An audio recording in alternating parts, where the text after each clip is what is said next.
OPS, फिर NPS, फिर UPS. Old pension scheme जिसे ख़त्म करके 1 जनवरी 2004 से अटल बिहारी वाजपेयी जी की सरकार ने न्यू पेंशन स्कीम लागू कर दिया।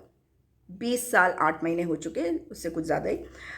उसका विरोध करते रहे जो लोग और आंदोलन करते रहे, उनको कैसे नकारा जाए, उनके आंदोलन को कैसे छोटा करा जाए, उसके लिए एक नया रास्ता ढूंढा गया और अब यूनिफाइड पेंशन स्कीम यानी कि यूपीएस लाई गई है। इसका मतलब पहली बात तो ये है कि सरकार खुद मानती है कि न्यू पेंशन स्कीम बिल्कुल ठीक नहीं है, क्योंकि उसमें बदलाव करके ये यूनिफाइड पेंशन स्कीम अब लाए हैं। अब क्यों लाए हैं? क्योंकि अब इनको वो प्रचंड बहुमत उस तरीके का नहीं मिला जो 2014 में और 2019 में मिला, और अब दबाव है। लेकिन ताकि आंदोलन जो है वो बेकार हो जाए, इसीलिए इन्होंने ऐसा किया है। अब आ जाते हैं कि यूपीएस और ओपीएस में फ़र्क क्या है। लेकिन हम एनपीएस की बात करने के बजाय अगर यूपीएस और ओपीएस को ही कंपेयर कर लें तो बेहतर होगा, क्योंकि ये तो सरकार ने खुद ही मान लिया कि भाई जो आपका एनपीएस है वो ठीक नहीं था, तभी तो वो यूनिफाइड पेंशन स्कीम लाए हैं।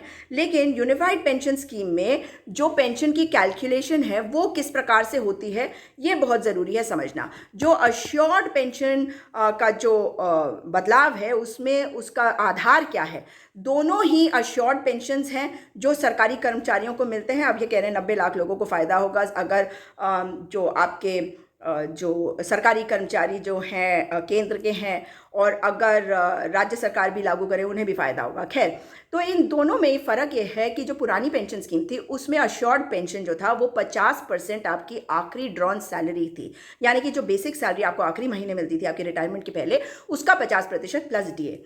और अब यूपीएस यानी कि यूनिफाइड पेंशन स्कीम में इन्होंने कहा पिछले साल का 12 महीने का एवरेज निकाला जाएगा। तो अगर कुछ महीने पहले रिटायरमेंट के आपकी सैलरी का आखिरी इंक्रीमेंट होता है तो आपको उसका पूरा फायदा नहीं मिलेगा, वो एवरेज निकाला जाएगा जो पहले था उस समय से और जो इंक्रीमेंट के बाद हुआ उसका 50% प्लस डीए। तो ये तो हो गया कि ये इसका आधार कैलकुलेशन का ये है, यानी कि अगर किसी को पहले महीने जो मिल रहा है वही आखिरी महीने मिल रहा है, यानी कि इंक्रीमेंट उसका इसी 12 महीने के पहले हो गया तो उसको फ़ायदा हो गया, बाकी ज़्यादातर लोगों को इसका फ़ायदा नहीं होने वाला। अब दूसरी चीज़ ये है कि कंट्रीब्यूशन कौन करेगा। कंट्रीब्यूशन की बात करें तो एम्प्लॉय को अब इसमें कंट्रीब्यूट करने की ज़रूरत है, जैसे कि एनपीएस यानी कि नेशनल पेंशन स्कीम में भी कंट्रीब्यूट करना पड़ता था। ओपीएस में, ओल्ड पेंशन स्कीम में, जो सरकारी कर्मी हैं वो कोई कंट्रीब्यूशन नहीं करते थे, और एनपीएस में सरकार 14% करती थी और जो एम्प्लॉयज़ थे वो 10% करते थे, और ये टाइम्स ऑफ इंडिया की एक रिपोर्ट के हिसाब से भी है।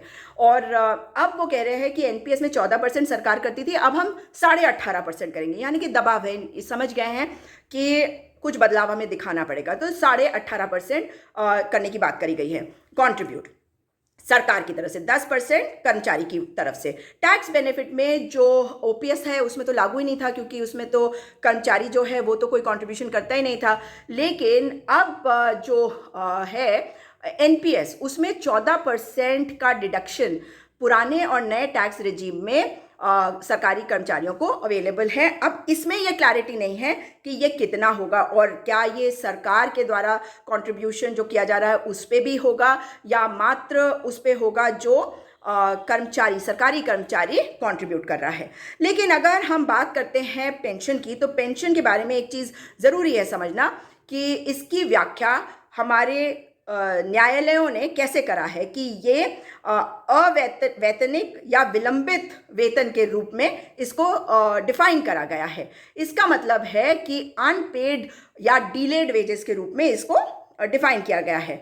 और अब जब हम बात करते हैं यूपीएस की, तो ये कॉन्ट्रीब्यूटरी स्कीम हो गई, ये अनपेड वेतन की तरह नहीं हुई, क्योंकि आप भी इसमें कॉन्ट्रीब्यूट कर रहे हैं। एक और महत्वपूर्ण बात, इसका पूरा फायदा आपको मिले इसके लिए आपको 25 साल की नौकरी पूरी होनी चाहिए। तो 25 साल की नौकरी अगर आपको पूरी नहीं हुई है तो इसका फ़ायदा आपको कैसे मिलेगा?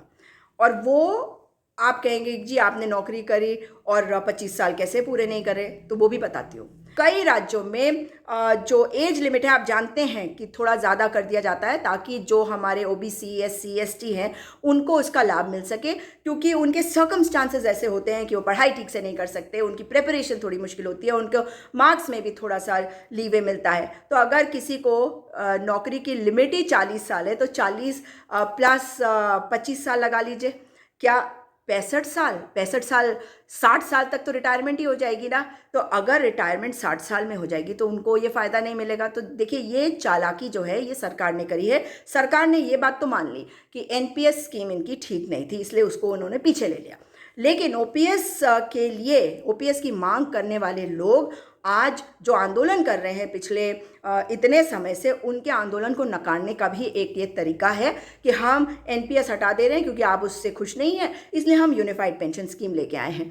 लेकिन यूनिफाइड पेंशन स्कीम में ग्रेचुइटी पे मार है, आपका कंट्रीब्यूशन है मार्केट ड्रिवन है, और जिस तरह की कैलकुलेशन है अश्योर्ड पेंशन के लिए, वो सब देखकर ये पता चल जाता है कि आंदोलन तो सरकारी कर्मी जारी रखेंगे ही। और ओल्ड पेंशन स्कीम अगर वो मांग रहे हैं वो इसलिए क्योंकि ये उनके डिलेड या अनपेड वेजेस माने गए हैं माननीय न्यायालय के द्वारा।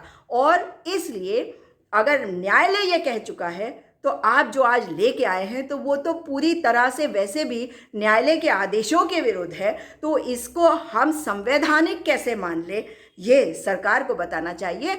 और जितने हमारे सरकारी कर्मी हैं उन सब के साथ हम खड़े हैं। इस वीडियो को शेयर अवश्य करिएगा ताकि हमारे सरकारी कर्मचारियों का जो आंदोलन इतने सालों से चल रहा है उसे नकारने की हिम्मत कोई ना करे। वो सरकार भी नहीं जो आज प्रचंड बहुमत नहीं पा पाई, लेकिन फिर भी दिखाने की कोशिश कर रही है कि हम वो करेंगे जो हम चाहते हैं। नहीं, एक लोकतंत्र में अपने सरकारी कर्मचारियों का मान सम्मान होना चाहिए और जो रिजर्वेशन का प्रावधान है उसको ध्यान में रखते हुए ही कोई भी चीज़ को लाई जानी चाहिए। इसलिए ओल्ड पेंशन स्कीम के लिए सच्चाई से अगर आप कर्मचारियों से बात करें और ये उन्हें दे तो शायद वो तैयार हो जाएंगे।